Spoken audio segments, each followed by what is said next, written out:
Ankleshwar B division પોલીસે અંડાળા ગામ ખાતેથી જુગાર રમતા 4 જુગારીઓને 70,000 ઉપરાંતના મુદ્દામાલ સાથે ઝડપી પાડ્યા।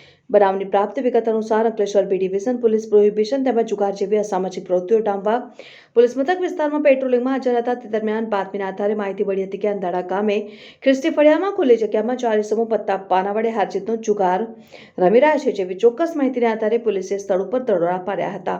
પોલીસે સ્થળ ઉપરથી 4 જુગારીઓ નામે કુશલ ભરતભાઈ જોશી, ભગવાનભાઈ નાઝાભાઈ ધુલા, રણજીતભાઈ ગુમાનભાઈ નાઝાભાઈ ધુલા, રણજીતભાઈ ગુમાનભાઈ વસાવા તેમજ સુનિલભાઈ વેચાણભાઈ વસાવા નાઓને ઝડપી પાડીને તેઓ પાસેથી અંગ ઝડતીના રોકડા રૂપિયા 6,850, દાવ પરના રોકડા રૂપિયા 7,180, મોબાઈલ નંગ 2 જેની આશરે કિંમત રૂપિયા 10,000 તેમજ એક 2 વ્હીલર ગાડી જેની આશરે કિંમત રૂપિયા 50,000 મળી કુલ 74,030નો મુદ્દામાલ કબજે કરી જુગાર ધારાની સંલગ્ન કલમ હેઠળ કાયદેસરની કાર્યવાહી હાથ ધરી હતી।